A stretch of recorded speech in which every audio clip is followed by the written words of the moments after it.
Pessoal, o tema para nossa aula de hoje é a evolução dos seres vivos.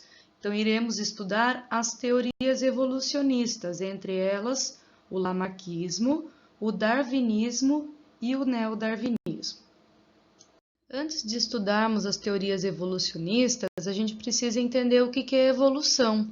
Então, eu coloquei aqui para vocês, a evolução é o processo de modificação que acontece nos seres vivos ao longo de muitos anos, de muitas gerações, e estas modificações podem levar ao surgimento de novas espécies, tá? Então quer dizer que as espécies que existem hoje podem não ter existido há tempos atrás, e aquelas que existiram há tempos atrás podem ser que não existam mais hoje.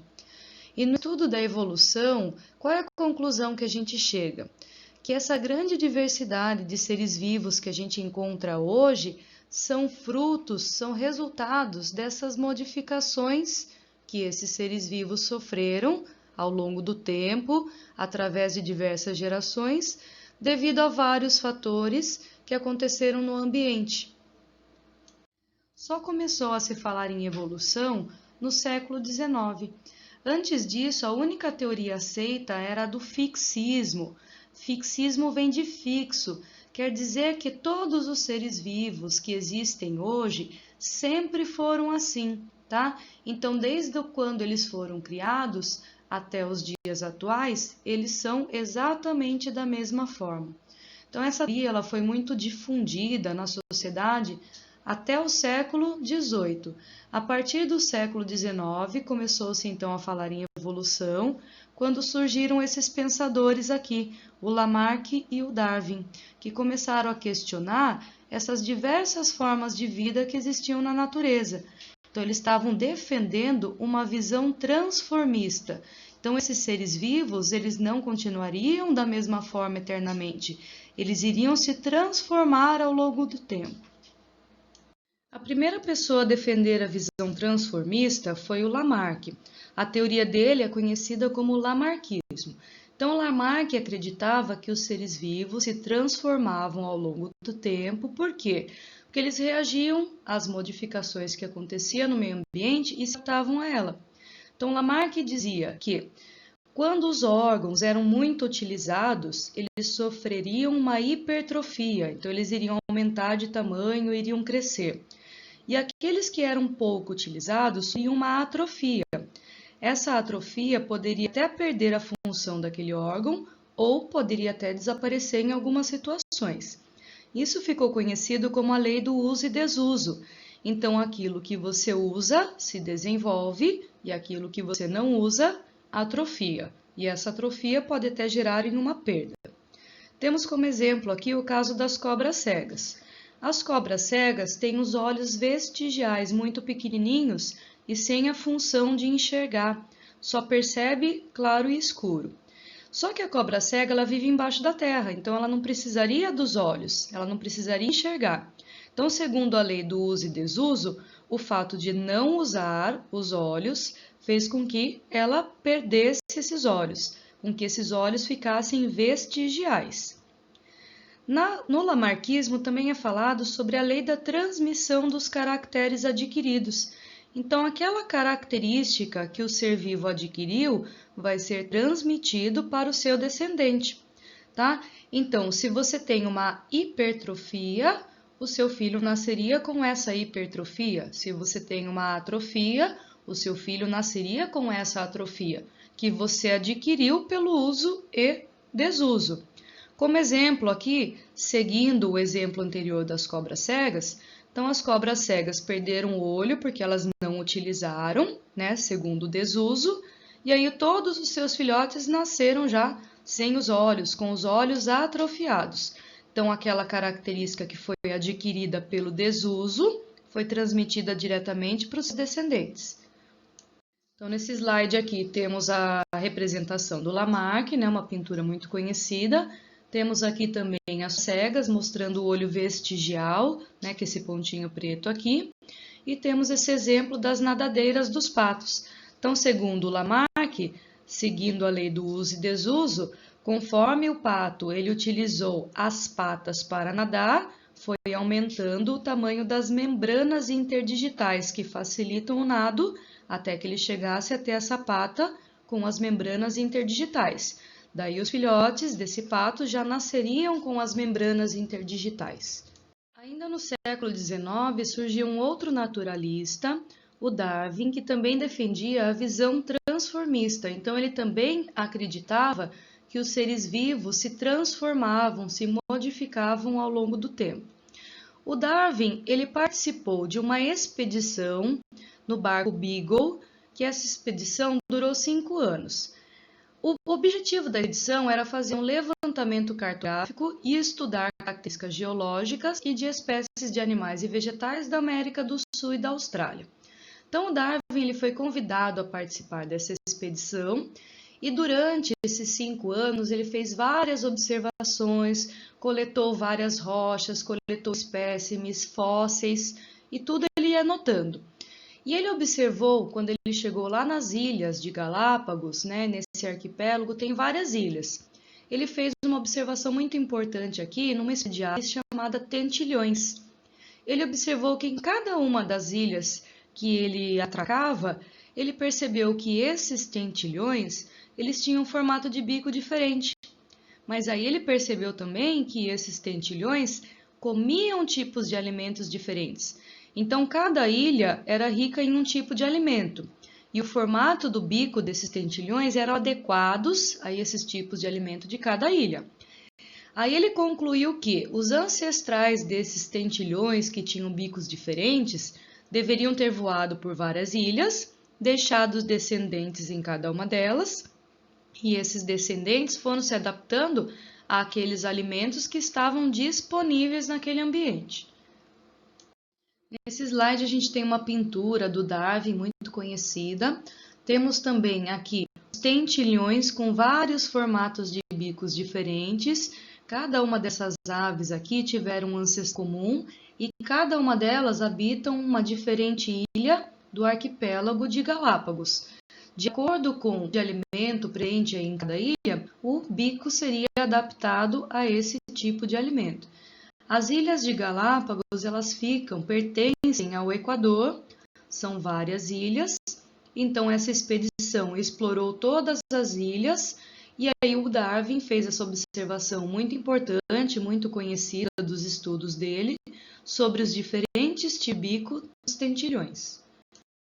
Após os 5 anos dessa expedição no navio Beagle, o Darwin escreveu um livro conhecido como A Origem das Espécies, porém ele não publicou nesse ano aqui de 1836, porque a comunidade científica não aceitava a teoria da evolução, ainda acreditava-se no fixismo.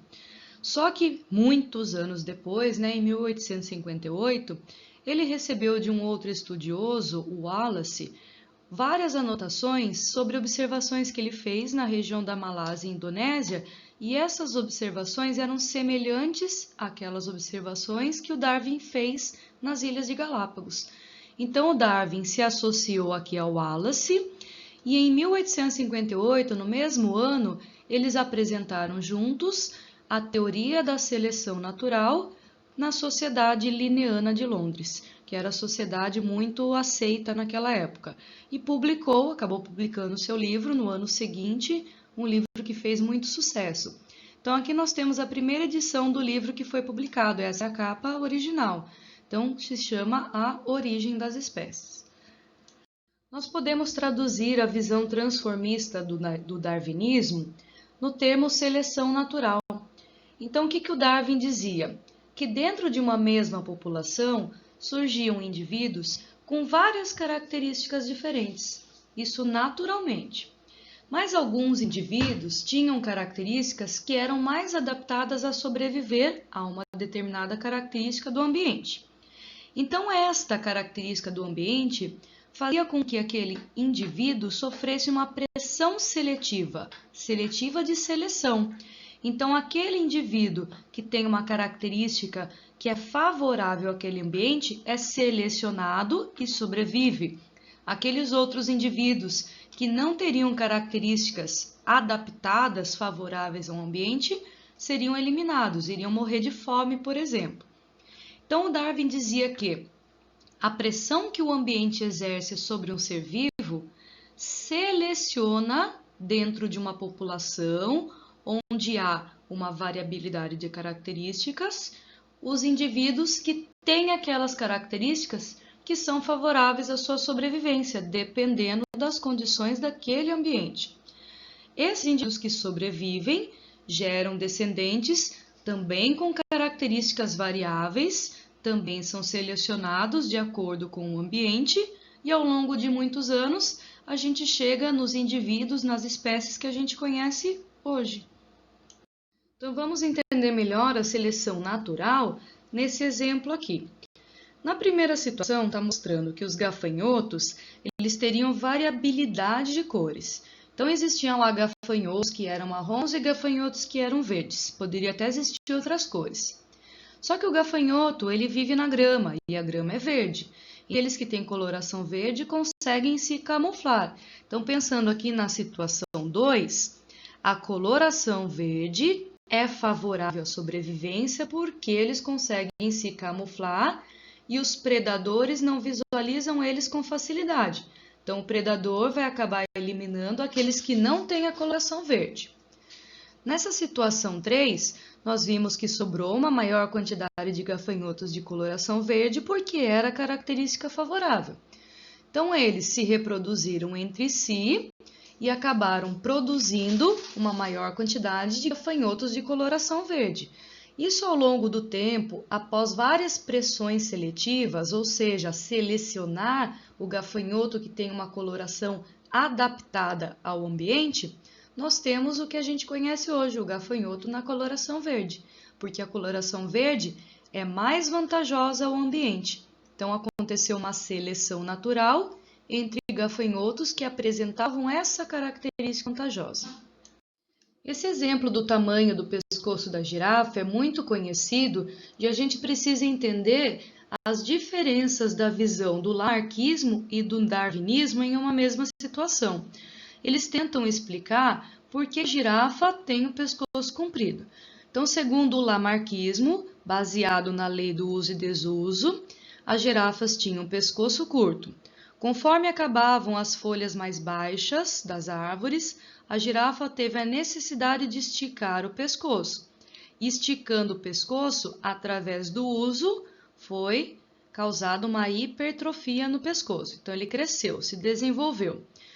E segundo a lei da transmissão dos caracteres adquiridos, aqueles filhotes, os descendentes dessa girafa que esticou o pescoço, já nasceram com o pescoço comprido.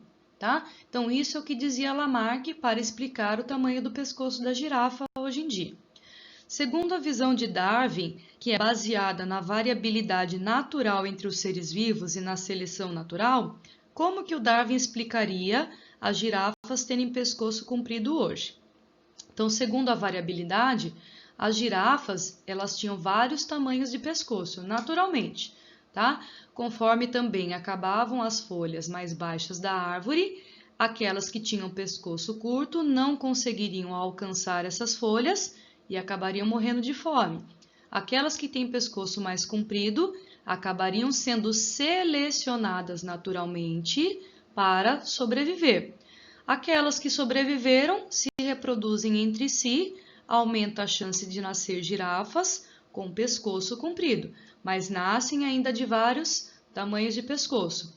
Conforme o tempo for passando, essas girafas com o pescoço mais comprido foram sendo selecionadas e hoje em dia a gente tem a girafa com o tamanho do pescoço comprido. A teoria de Lamarck ela foi aceita por muito tempo e se você pensar no exemplo anterior aqui do pescoço da girafa, ela nem parece tão absurda. Mas eu coloquei 3 exemplos aqui mais drásticos para vocês entenderem o quanto a teoria de Lamarck é absurda.